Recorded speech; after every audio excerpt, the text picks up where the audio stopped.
From New York, this is Democracy Now! Why you all want to control our bodies, I will never, ever know. And I know that many of you have daughters. Lawmakers passed the most restrictive abortion ban in the country in a direct challenge to Roe v. Wade. Doctors who perform abortion could face life in prison. There's no exception for rape or incest. This means a child raped by her father could be forced to bear his child. We'll get the latest. Then we look at the standoff at the Venezuelan embassy in Washington as activists opposed to regime change refuse to leave the embassy. We're not going to leave voluntarily. We came here to protect the embassy. We've been here for 34 days. We will stay longer if necessary. We hope that this still results in an agreement between Venezuela and the United States to protect this embassy from the fake government, the fake coup non-government that the U.S. is pushing forward. So we're here. We're still resisting. And we get the latest on Sudan, where mass protests continue, calling for civilian rule following last month's military coup. The old regime has not fallen yet. Therefore, we are staying. You have seen with your own eyes the oppression that happened. We have escalated because we rejected the decisions by the Transitional Military Council. All that and more coming up. Welcome to Democracy Now!, democracynow.org, the War and Peace Report. I'm Amy Goodman. Alabama's legislature has just passed the most restrictive abortion ban in the country. The law effectively bans all abortions. Doctors could face life in prison for performing the procedure. The law does not make exceptions for rape or incest. The only exception lawmakers voted for is cases in which the pregnant person's health is at serious risk. The bill, which was already approved in the House last month, now heads to the desk of the Republican anti-choice Governor Kay Ivey. She has not yet indicated if she'll support such drastic legislation. The bill is expected to face multiple legal challenges if signed. Supporters of the bill say they'll hope it ends up in the Supreme Court and lead to the eventual reversal of Roe v. Wade. Democratic State Senator Vivian Figueres, one of 4 women serving in the chamber, introduced an amendment that would criminalize vasectomies, arguing there are no laws regulating men's bodies. It was defeated. We'll have more on the ongoing attack on reproductive rights around the country later in the broadcast. The State Department's ordered all non-emergency personnel to evacuate the U.S. Embassy and consulate in Iraq. The order's in response to what the White House says is a threat linked to Iran, though no further details were given. Iraqi officials expressed skepticism about any purported threats, as did a senior British official who's the deputy commander of the American-led coalition fighting the Islamic State. Tensions between the U.S. and Iran have continued to mount over recent days, despite both parties saying they're not seeking war. The U.S. recently deployed a carrier strike group and a bomber task force to the region, claiming a credible threat by Iranian regime forces, though not showing any evidence. On Tuesday, rebel Houthi forces from Yemen claimed responsibility for launching an armed drone attack against a Saudi oil facility near the Saudi capital, Riyadh. Some experts have said this was not the first such attack by Houthis against Saudi targets, and no evidence has been revealed to tie Iran, which backs the Houthis, to the attack. The attack came 2 days after 4 oil tankers, including 2 Saudi tankers, were damaged off the coast of the United Arab Emirates in what Saudi Arabia described as a sabotage attack. Secretary of State Mike Pompeo met with Russian Foreign Minister Sergei Lavrov in Sochi, Russia, Tuesday, where the two discussed issues including Iran, Venezuela, and the 2020 elections. Russia criticized the U.S. decision to withdraw last year from the landmark 2015 Iran nuclear deal, as tensions between the U.S. and Iran are at their highest since Trump took office. On Venezuela, Lavrov again warned the U.S. against any attempts to overthrow President Nicolas Maduro. Мы помним, как в 2003 году, в мае, по-моему, We remember back in 2003, in May, I suppose, then President of the United States, George Bush Jr., from board an aircraft carrier, declared that democracy was established in Iraq. We remember back in 2011, it was declared that Libyan leader Muammar Gaddafi had been brought down and that democracy was established in Libya.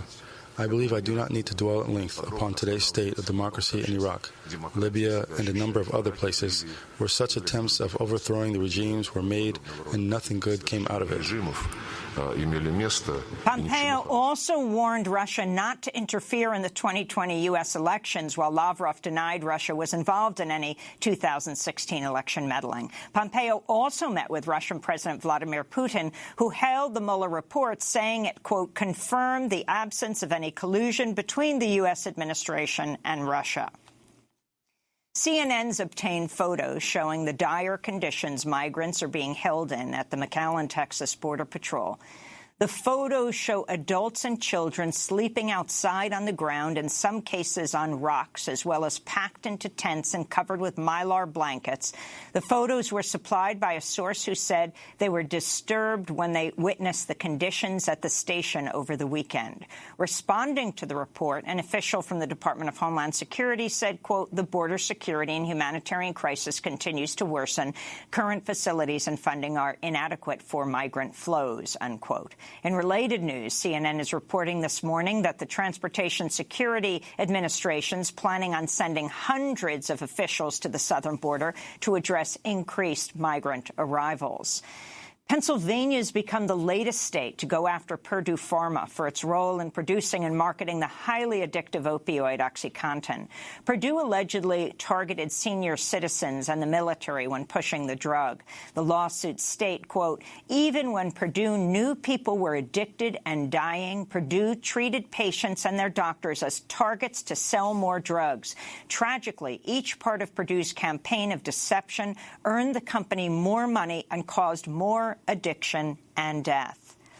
According to reports Tuesday, Donald Trump Jr. has agreed to answer questions from the Senate Intelligence Committee after the Republican-led panel subpoenaed him last week to return to Capitol Hill to testify about his role in matters related to the Russia investigation. He'll reportedly sit for 2 to 4 hours of questioning on a number of agreed-upon topics next month.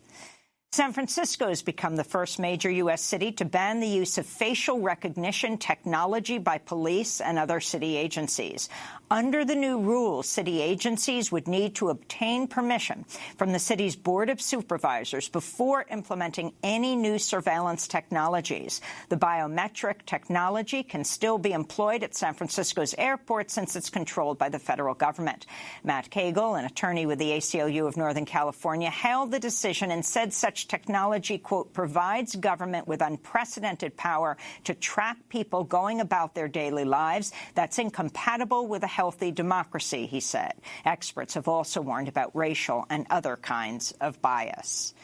CBS News is reporting members of the American Airlines Pilots Union confronted Boeing in late 2018 about features on the 737 MAX aircraft that have been implicated in 2 fatal crashes. Audio has been released of an exchange between pilots and Boeing executives recorded in November 2018, less than a month after the Indonesia Lion Air Flight 610, which killed all 189 people on board, and just 4 months before Ethiopian Airlines Flight 302, which killed 157 people. We flat out deserve to know what is on our airplanes. I don't disagree. Pilots expressed anger that a faulty sensor system on the 737 MAX was not communicated to them until after the first deadly accident and pushed Boeing to work urgently on fixing the issue. The MAX 737 is still grounded, and multiple lawsuits and investigations into the crashes are underway. In New York City, a group of climate activists are on the second day of a 3-day hunger strike in front of Governor Andrew Cuomo's office ahead of this Thursday's permitting deadline for the proposed Williams Pipeline project, which would carry frack gas from Pennsylvania's shale fields under New York Harbor. Activists are urging Cuomo, who's called for New York's own Green New Deal, to halt the project, which they say will harm New York waters, public health, safety, democracy, and the climate. A police officer in Baytown, Texas, has been put on paid leave after a cell phone video of him fatally shooting a black woman went viral Tuesday. In the video, 44-year-old Pamela Turner can be seen in a verbal altercation with the unidentified officer in an apartment complex parking lot. She's heard telling him, quote, "You're actually harassing me." before he tases her and she falls to the ground.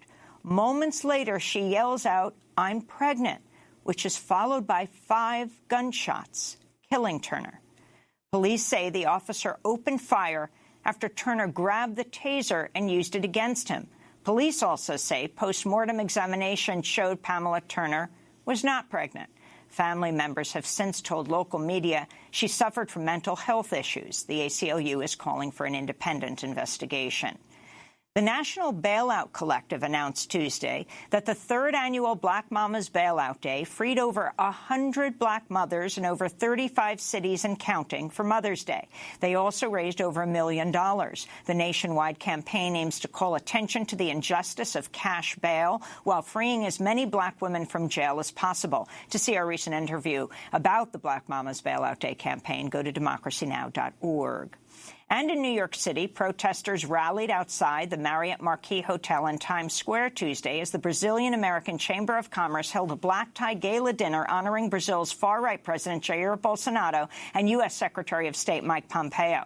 Bolsonaro was initially scheduled to attend the gala but canceled those plans earlier this month after he came under heavy protest over his long history of homophobic, racist, and misogynistic comments. The awards gala was moved from the American Museum of Natural History after a campaign by environmentalists pointed to Bolsonaro's efforts to open the Amazon to deforestation and mining while violating the rights of indigenous people. This is Natalia de Campos of the Defend Democracy in Brazil Committee.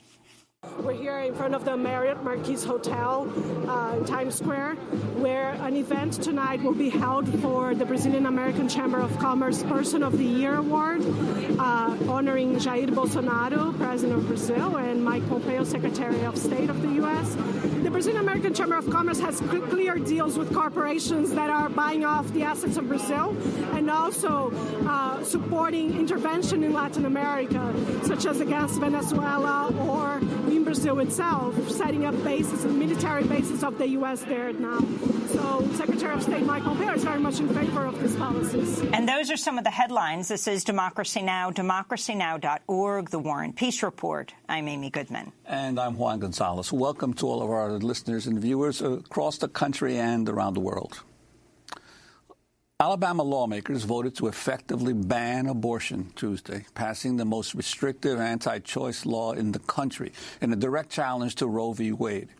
The bill, approved by the Senate Tuesday and the Alabama House last month, bans abortions at all phases. Doctors could face up to 99 years in prison for performing abortions. The bill includes no exceptions for survivors of rape and incest. Its only exception is grave risk to the mother's life. The legislation is now heading to the desk of anti-choice Republican Governor Kay Ivey, and many expect she'll sign it. Opponents say they'll challenge the bill in court should it become law. But that's precisely the point. Architects behind the legislation want to use it to challenge Roe v. Wade, which recognizes the constitutional right to an abortion. Just one day before Alabama passed the legislation, Supreme Court Justice Stephen Breyer issued what many considered a dire warning from the bench, implying that Roe v. Wade is in danger.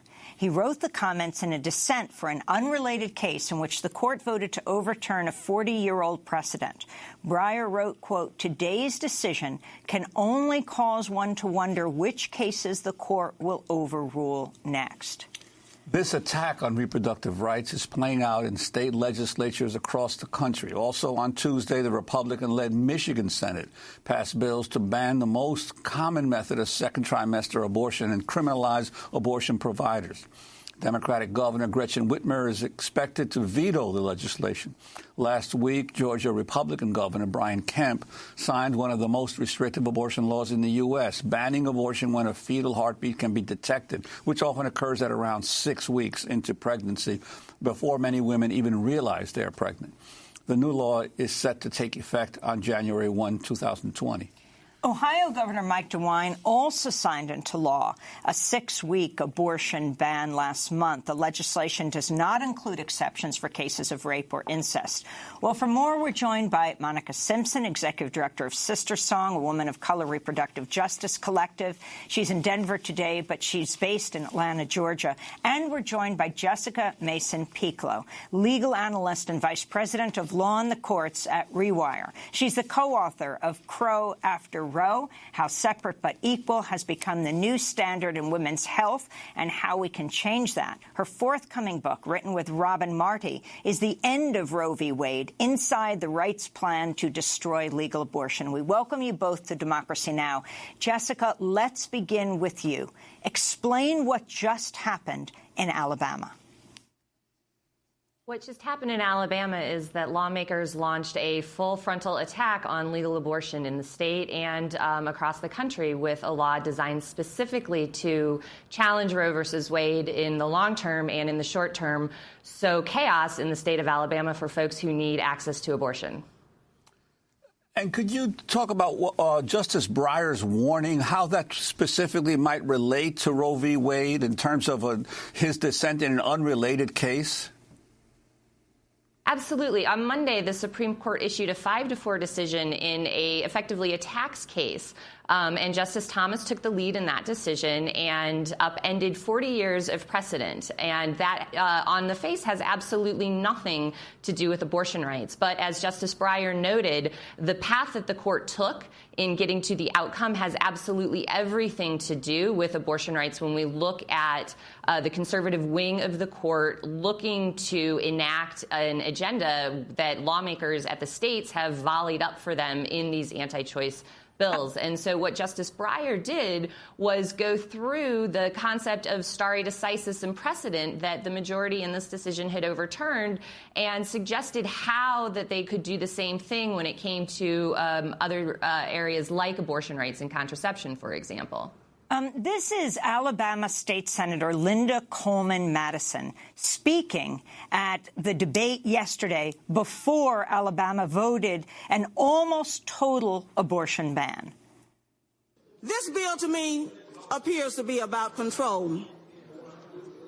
When the dust settles and if this bill passes on a roll call vote, you will be telling your wives, your daughters, your granddaughters, and those who support this bill that you don't value the worth of women, regardless of how educated, how sound of mind, how competent, how knowledgeable, no matter how many degrees they have, or how many of these same women you have paid your hard-earned money to educate, that their voice does not matter. We don't trust you to make a decision that is the most personal and precious decision about your own body. And that includes your offsprings, your grandchildren. So that's Alabama State Senator Linda Coleman Madison speaking just before the Alabama State Senate followed the example of the Alabama House of Representatives and voted for the almost complete abortion ban. Jessica Mason-Piccolo, go further in explaining exactly what it means, putting doctors in prison for life if they perform the procedure, 11-year-old kid who's raped by her father, forced to bear her father's child. Talk about why the no exceptions, what the legislature, what Alabama is hoping to do at the Supreme Court. Well, they're hoping quite clearly to upend legal abortion in any way that they can with this bill. And so by not having any exceptions, for example, they are taking a direct attack on the line of precedent in Roe that says states can enact certain measures before viability, for example, but there need to be exceptions maintained for the health of the pregnant person and their life, for example.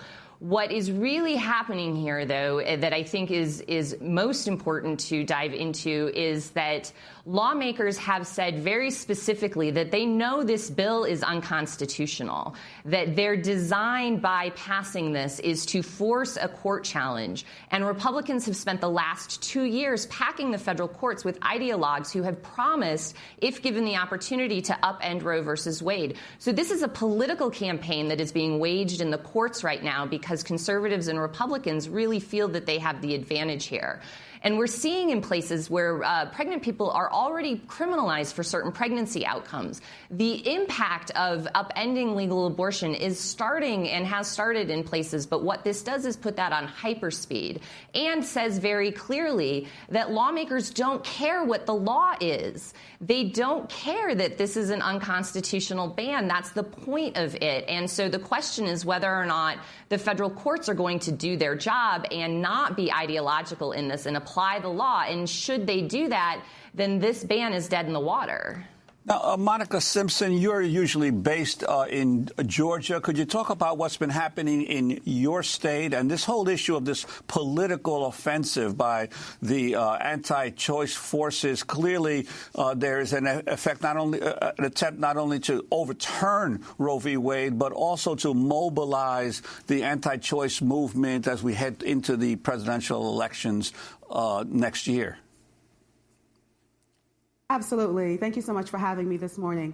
I will say that today, those of us who have been doing this work in Georgia and who have just faced the same battles that our folks in Alabama are facing as of yesterday, we're standing in solidarity with Alabama and all the other states and folks who are dealing with these issues all across the country. And what we see and what we've been able to really come to grips with in this country is that this has been a steady and a very stealth approach that our opposition has taken against us at the state level. And what we are seeing here that in Georgia, what we're seeing now in Alabama, is that they are making a very clear message that they do not care about us. They do not care about our ability to make our own decisions, about our bodies, about our families, about how we want to create family. And it is what we're trying to do now, what we're working to do collectively is to build our voices, to build our people power against that. But we have been seeing since 2011 over 400 different measures come through state houses that have been medically unnecessary, and they have been using their political agenda to really move this very clear message and to get us to the point that we are now. And so, yes, we are at a point where we have to be ready to mount up all of our defenses against this, and that's exactly what we're doing in Georgia, and that's exactly what we're going to be doing across this country. This is Georgia's Republican Governor Brian Kemp speaking last week after signing into law Georgia's 6-week abortion ban. The Life Act is very simple, but also very powerful. A declaration that all life has value, that all life matters, and that all life is worthy of protection. I understand, like the others have said, that some oppose this legislation. I realize that some may challenge it in the court of law. But our job is to do what is right, not what is easy. We are called to be strong and courageous. And we will not back down. We will always continue to fight for life. That's Georgia's Republican Governor Brian Kemp speaking last week after signing into law the 6-week abortion ban.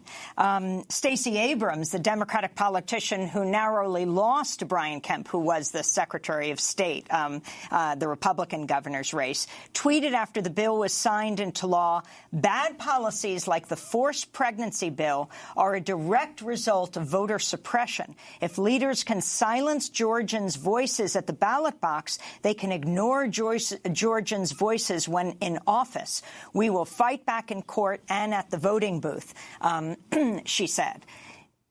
If Monica Simpson, if you can talk about what happened on the ground in Georgia, and particularly how these abortion bans affect women of color. Absolutely.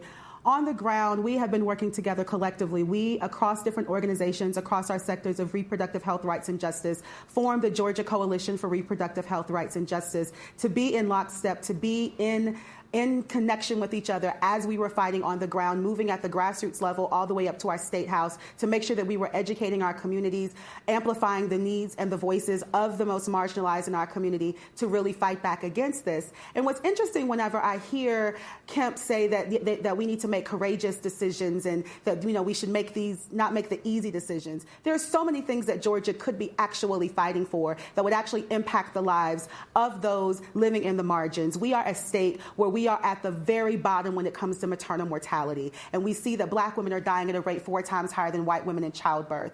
We are a state that has yet to expand Medicaid. We are a state where we still need to be making sure that we are creating economic opportunities for people to be able to survive and thrive. But instead of really focusing on those issues, which have been what our folks on the ground have asked for of our elected officials, of the governor of our state, instead we're moving forward measures that actually decrease access and put people at risk. And when we have things like a 6-week abortion ban in place, and if that's something that moves forward, which we're going to fight every single day to make sure that it doesn't, things like that, when you put those different measures in place, we know who gets impacted the most. It's folks of color, marginalized communities, young people. Those folks, their lives are the ones that are the most at risk. So instead of listening to the folks of Georgia and listening to the needs of the people of Georgia, we have folks in office who are really focused on moving their political agenda and using our bodies and our wombs as collateral. And we say no more to that. And so we are working together collectively to build that people power, to make sure that we are fighting this at every level that we most possibly can. But on the ground, we have been working diligently to build that collective power to make sure that we have what is necessary for us to fight this at every level. Jessica Mason-Piccolo, I'm wondering if you could talk about Ohio, a key, obviously, battleground state in the upcoming presidential race, and the abortion law there. Right. Well, we have seen Ohio try to enact as many anti-abortion measures as they can, including one of these 6-week bans, in addition to a ban on later abortion, which is tied up in the courts. And you mentioned Ohio as a battleground state, and I think it's really important to bring this back into this idea of disenfranchisement and who is passing this and why. You know, we have seen success from the last 40 years of having broader reproductive or access to reproductive health services and the ability to plan families and to try and parent as we choose. And so it is no surprise that in those states where some of those advances have taken place in rapid form, we're seeing such a pushback. And so I so appreciate Stacey Abrams making that connection in terms of disenfranchisement. I don't think we can say that enough. These are bills that are designed to keep people out of civic life and out of the political process. And so Ohio is an excellent example of this, where there is good support for abortion rights and access on the ground and in its citizenry, but the politicians are using the power that they have right now to try and stymie that. And it is important because Ohio sits in the Sixth Circuit Court of Appeals, and that is also a federal Circuit Court of Appeals that has been newly made more conservative thanks to Trump appointees. And so when I talk about this as a political campaign that's being waged in the courts, those are the dots that I hope people are starting to connect, because they are all connected. Do you actually see Roe being overturned? That's an excellent question. I do. I think that, there are two paths that conservatives can take. They can continue on an incrementalist approach, which we are seeing them attempting in the states through various types of procedure bans, through trap restrictions that we've talked about previously on this show, or they can go for the brass ring and go for Roe altogether. And we're seeing them take that path now. The question will be ultimately, what stomach does Chief Justice John Roberts have for overturning precedent here? We've seen early indications that he is uncomfortable by some of the political nature of what is happening. However, when it comes to a substantive vote in defense of abortion rights, Chief Justice John Roberts has yet to cast one in favor of abortion rights on the merits. And so I think that it is well within our concern to think that Roe versus Wade could be overturned in the next several years. We're going to end with a video that went viral just a few months ago. It's Georgia Democratic State Senator Jen Jordan speaking against the abortion ban on the Georgia State Senate floor in March. The deepest, darkest times of my life have occurred in the presence of and with my physician. You see, I've been pregnant 10 times. I have seen what many of you in here have called a heartbeat 10 times, but I have only given birth twice. I have lost 7 pregnancies in varying points of time before 20 weeks and 1 after 5 months. Her name was Juliet. I have laid on the cold examination table while a doctor desperately looked for a heartbeat. I have been escorted out the back door of my physician's office so as not to upset the other pregnant women in the waiting area, my grief on full display and uncontainable. I have been on my knees time after time in prayer to my God about my losses. I have loved each and every single one of those potential lives, and my husband and I have grieved each passing. But no matter my faith, my beliefs, my losses, I have never, ever strayed from the basic principle that each woman must be able to make her decisions in consultation with her God and her family. It is not for the government or the men of this chamber to insert itself in the most personal, private, and wrenching decisions that make every single day. And that's not some smiley, happy statement that's been focus grouped. That is the reality of our lives. And let me be clear. If you shirk the most basic duties you have to protect the fundamental rights of women today, then no doubt the women of this state will reclaim their rights after they have claimed your seats. That's Georgia State Senator Jen Jordan speaking in March. And that does it for this segment. We want to thank Monica Simpson, Executive Director of Sister Song, a woman of color reproductive justice collective based in Atlanta, Georgia, and Jessica Mason-Piccolo, legal analyst and Vice President of Law in the Courts at Rewire. She's co-author of Crow After Roe, How Separate But Equal Has Become the New Standard in Women's Health and How We Can Change That. Her forthcoming book, The End of Roe v. Wade, Inside the Rights Plan to Destroy Legal Abortion.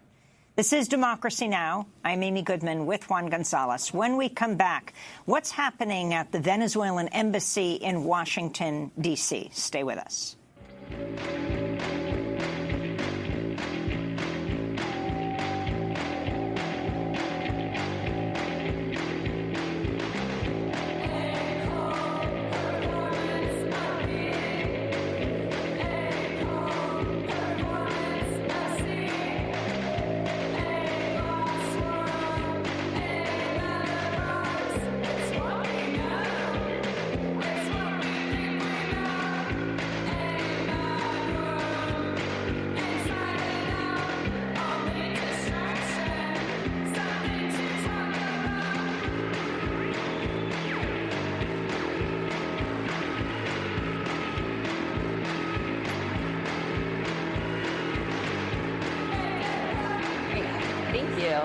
Thanks for all your help.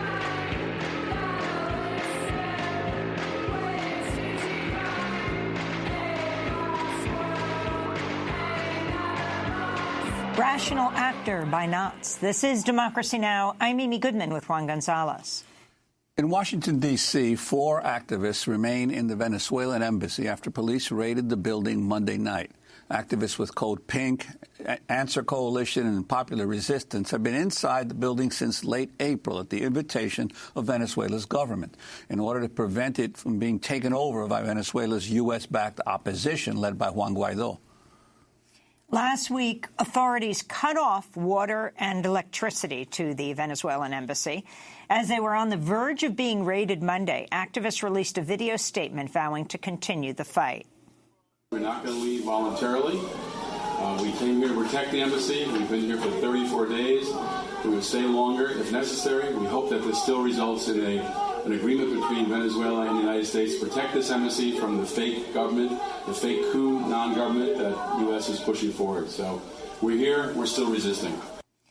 To find out more, we're going to Washington, D.C. to speak with Medea Benjamin, co-founder of Code Pink, one of the activists living inside the Venezuelan embassy in Washington, D.C., demanding the embassy not be turned over to the Venezuelan opposition leaders. Medea, welcome back to Democracy Now! Explain the standoff right now. It's a remarkable situation, Amy. 2 days ago, the police came in with a fake eviction notice. It was written on a piece of paper that had no letterhead, no seal, no signature. We didn't know who it came from. And the police read this out as if it were an official eviction notice. Our lawyer, who has been fantastic, Mara Verheyden-Hilliard, went to speak to the people remaining in the embassy, and they discussed the situation and said they were not going to leave. The only way they would leave is once there is an arrangement between Venezuela and the United States as to what will happen to both embassies, an arrangement that respects the Vienna Convention. And so the police cut the locks on the doors, and they read the eviction notice, and our brave heroes inside the embassy said that they would not leave. We all thought that this was the end, that they were going to be carried out. The Guaido supporters outside were cheering, and instead the police turned around, closed the doors, put the lock back on, and left. And so that is the situation today. Nothing happened yesterday. We thought they would come back with some kind of court order. They did not. And the standoff remains. This is quite a remarkable chapter in history where very brave, valiant U.S. citizens, both inside the embassy at the permission of the legal Venezuela government, and people outside who have been facing harassment, being arrested for trying to bring food into the embassy, have held onto that embassy now for 5 weeks and continue to do so. Well, Medea, I want to read from the eviction notice. It read in part, quote, Ambassadors Vecchio and Gustavo Tade have requested and directed anyone who is present on this property to depart from it immediately and to not return without these ambassadors' express authorization. Any person who refuses to comply with these requests and orders to depart from this property will be trespassing in violation of federal and District of Columbia law, may be arrested and criminally prosecuted. But now there's only one problem, Medea. Any embassy is in effect isn't it international territory? So this whole issue of even the D.C. police being involved in this is questionable, to say the least. Absolutely, Juan. We have the law on our side, invited by the government that is in power, the government that is recognized by the United Nations. It is very clear in the Vienna Conventions in Article 45 that even if there is a rupture of relations between two states, the hosting country has to respect the integrity of the diplomatic premises. The U.S. knows this very well. The State Department knows this very well. And we have been very clear that anybody who illegally enters that embassy to try to evict us is committing an illegal act and will be held accountable. There are people in the U.S. government that also recognize the grave precedent that this would establish, that it would have repercussions against U.S. embassies around the world. We want to protect not only the Venezuela embassy from takeover by an illegal group, but we want to prevent the Maduro government from taking over the U.S. embassy in Caracas. And there is a very easy answer to all of this that has been used since the 1800s, and that is called the empowering. It's the protection power agreement, that we get an outside country, a third party, and that party then becomes the one in charge of the building. This has happened in the case of Iran, in Cuba, in North Korea. The U.S. has often used the countries such as Sweden and Switzerland to protect its embassies, and this could be easily done in the case of the U.S. and Venezuela right now. In fact, there are talks between the two countries to do this, and that's why it's so important that we hang on in this embassy until an agreement is reached. And once that protecting power agreement is reached, then the U.S. and Venezuela could potentially talk about other issues as well to try to end this crisis that could otherwise lead not only to a takeover of this embassy and a takeover of the U.S. Embassy in Caracas, but could lead to a U.S. military intervention, a civil war in Venezuela that could rage on for decades. So we are doing this to uphold international law and to prevent a war. And Medea, I wanted to ask you in terms of this whole issue of the legitimate government of Venezuela inviting those protesters into the embassy to protect it.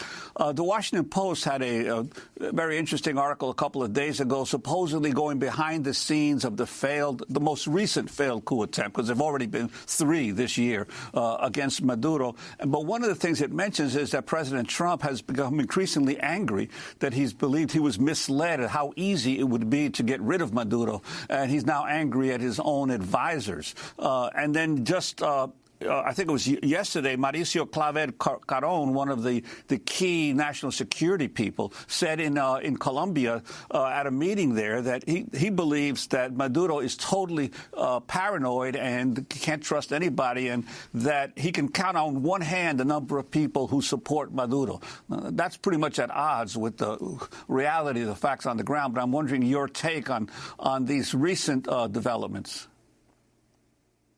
I think the president is understanding that he was given bad information. The really bad actor in all of this is John Bolton, who is itching for an intervention, and that there has to be a walking back of the U.S. position, because the U.S. has now backed itself against a wall, recognizing somebody who doesn't have the ability to create the kind of uprising that Trump was told he did. And so part of our reasoning to be in the embassy is to help facilitate that walking back. I also want to mention that we have Reverend Jesse Jackson coming to the embassy today, this afternoon at 2:30 with a bunch of religious leaders to say that we need to get food and water into that embassy. And we will also be having a press conference at the UN with the Venezuelan government today at 4 o'clock to talk about the violations of their embassy and how the U.S. must respect the Vienna Conventions.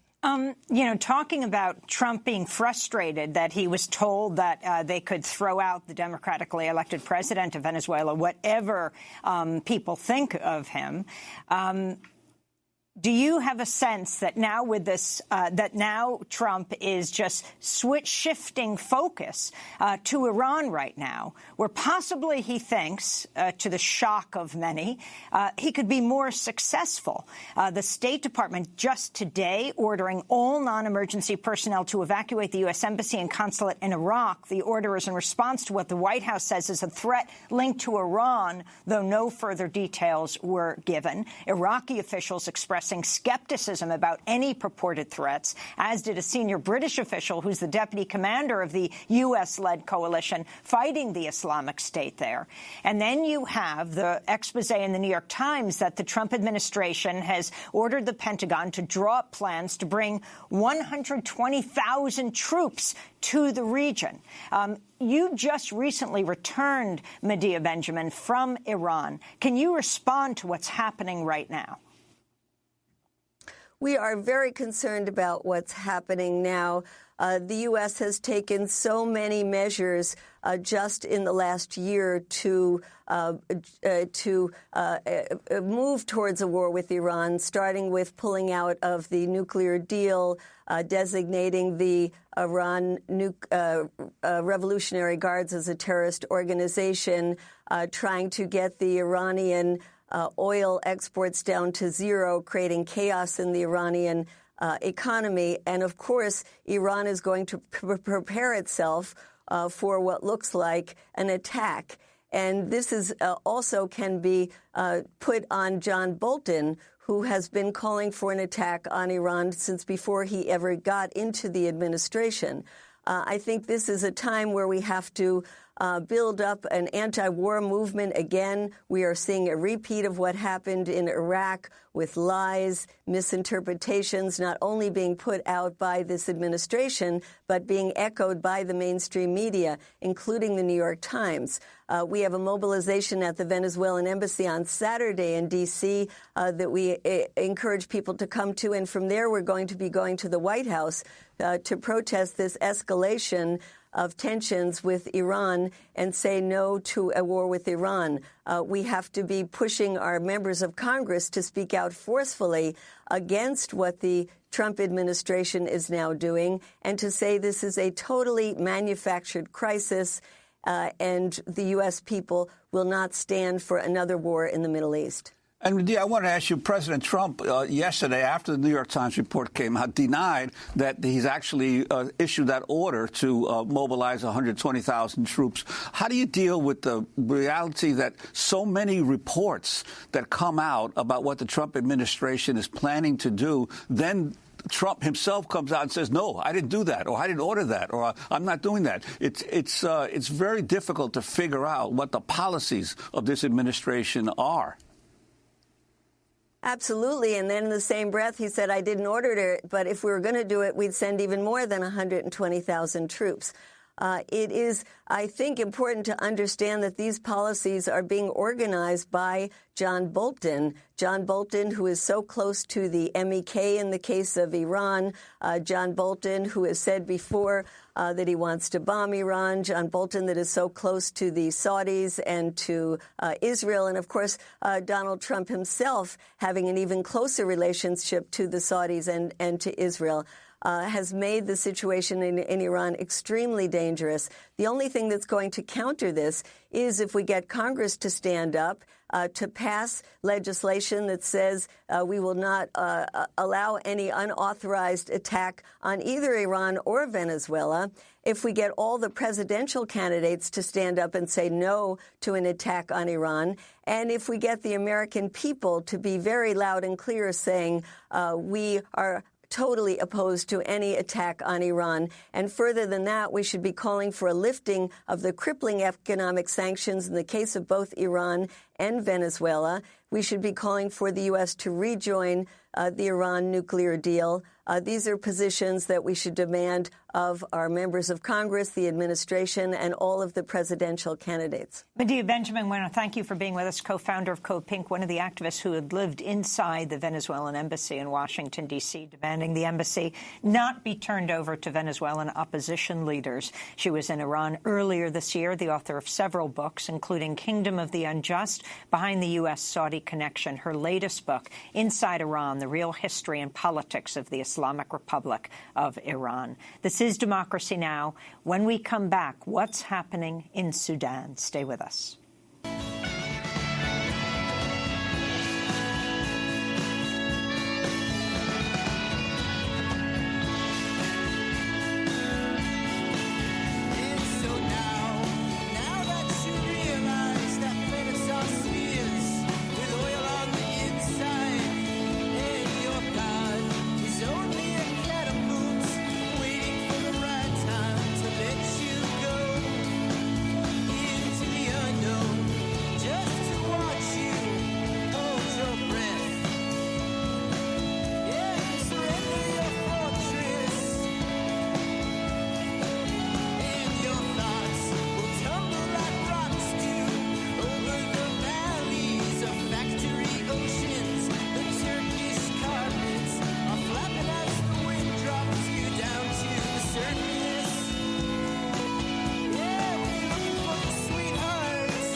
Arms like boulders by the war on drugs. This is Democracy Now! I'm Amy Goodman with Juan Gonzalez.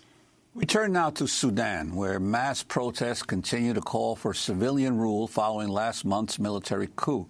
On Monday, Transitional Military Council said that it has reached an agreement with protest leaders on a transitional power structure. Demonstrators have been demanding a transfer from military to civilian rule following last month's military coup that ousted longtime leader Omar al-Bashir. The announcement comes after at least 6 protesters and a member of the security forces were killed when security and military troops opened fire on crowds outside military headquarters in the capital, Khartoum, Monday. Dozens more were injured.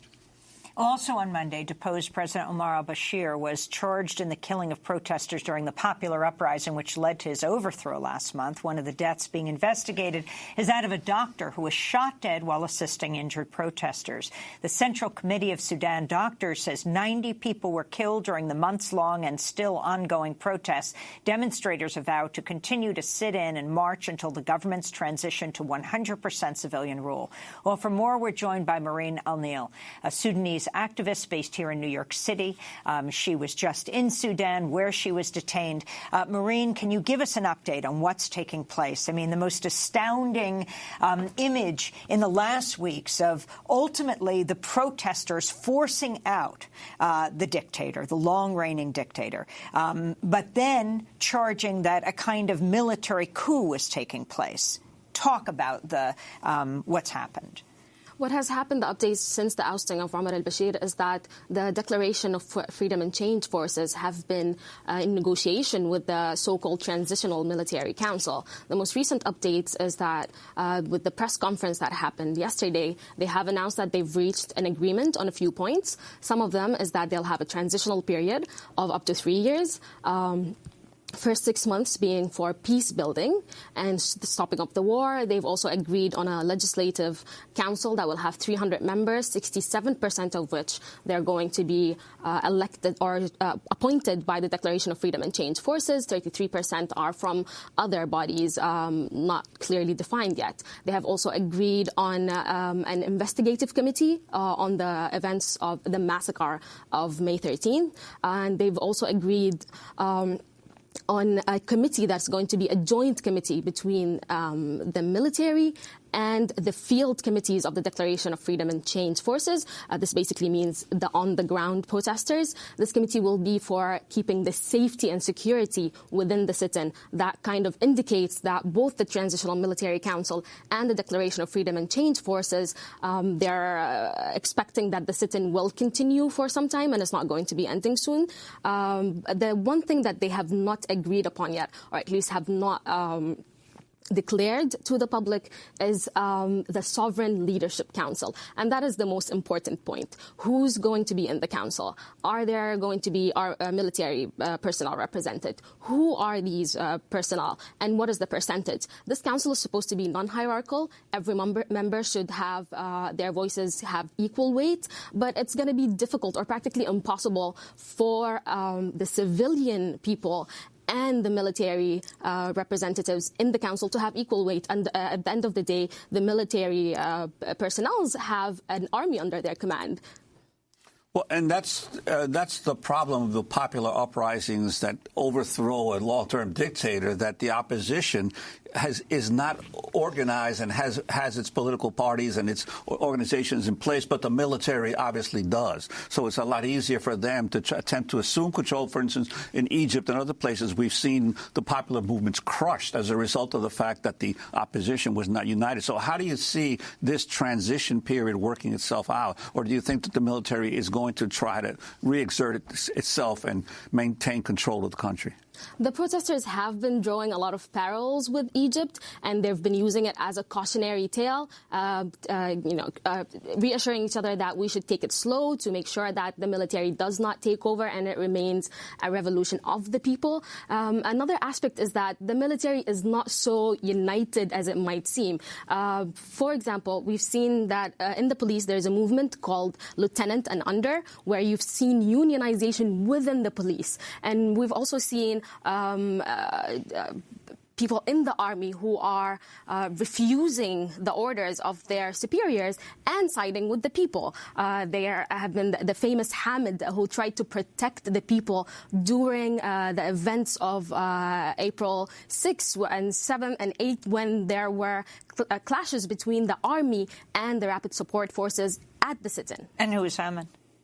Who was that? What This happened? was Hamid. Hamid is a lower-ranking officer in the army, and he's become famous for siding with the people. I want to turn to one of the protesters who was wounded on Monday, and violence broke out after the political transition deal was made between the mainstream opposition and military rulers. This is Raed Mubarak. I took a bullet. He shot a bullet at me. He was 20 meters away from me at most. He saw me and he meant to shoot me. It was intentional, I mean. The bullet should have hit me. He did not even shoot at my leg or up in the air. He shot at my chest, at the left, intending to hit my heart. He meant to kill me, not to scare me or anything. So that is a protester.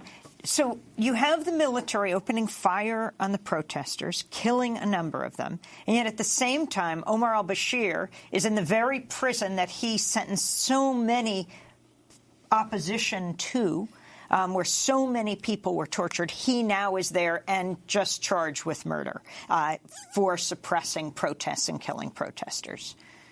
The charges that have been presented at Omar al-Bashir are not sufficient. At the end of the day, if he's charged for killing of the protesters, who has he been ordering? Has he been ordering the military? Then his generals should also be charged. His generals are still at the military council. If it was through the National Intelligence and Security Services, then Salah Ghosh, the former director, should also be charged, and maybe other figures, prominent figures at National Intelligence and Security Services. If it's through the Rapid Support Forces, being led by Himeti, then also Himeti should be charged. So these charges, the protesters realize that the military council might try to scapegoat Omar al-Bashir for other generals and other prominent figures to be able to stay in power.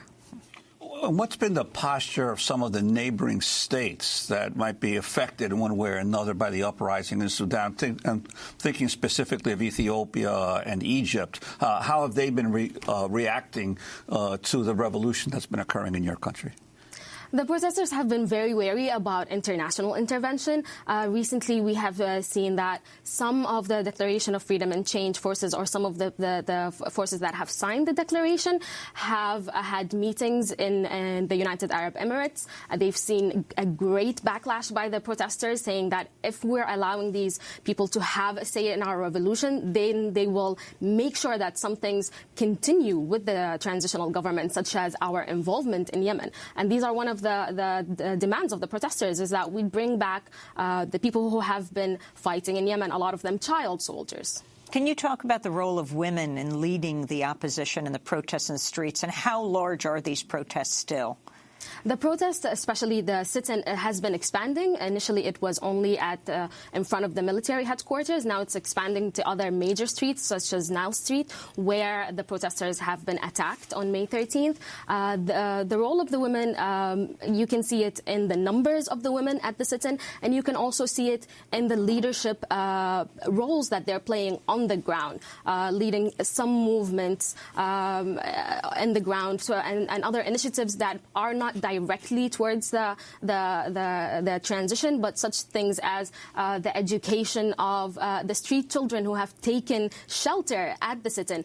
You see it in the large number of female doctors who are helping on the ground, and of course just the protesters. And what happened to you when you were there? I was there during December and January. We've seen similar violence to May 13th on January 17th. This is when Dr. Babakir was shot, and 2 other people have lost their lives that day. And hundreds of people were detained, including myself and other friends and family members. We remained detained for 6 days, and we were released. We do not know why we were detained, and we do not know why we were released. And I think that's the case with a lot of other protesters as well. And you're planning to return? What are you hoping to do when you get back there? Things are moving so fast. I'm not even sure how it will be when I return. I will be arriving to Sudan on Sunday. I might see a transitional government, or I do expect that I will see protesters protesting what the Declaration of Freedom and Change forces have agreed upon. If they are allowing too many or specific people from the military to be on the Sovereign Leadership Council. I'm hoping to join those protests that will be calling for a more fair representation of civilians and for certain figures such as Abdel Fattah Burhan and Hemeti to not be on the council because there needs to be a due process of accountability. We want to thank you so much, Maureen O'Neill, for joining us. Sudanese activist based here in New York City, recently back from Sudan, headed back there. That does it for our show. Democracy Now! Is currently accepting applications for paid 6-month internships here in our New York studio. Learn more and apply at democracynow.org. Democracy Now! Produced by Mike Burke, Dina Guzder, Nermeen Sheikh, Carla Wills, Tammy Warnoff, Sam Alcoff, John Hamilton, Ravi Karen, Hani Masood, Sharina Nadura, Tamari Astudio, and Libby Rainey. Mike DeFilippo and Miguel Noguera, engineers. I'm Amy Goodman with Juan Gonzalez.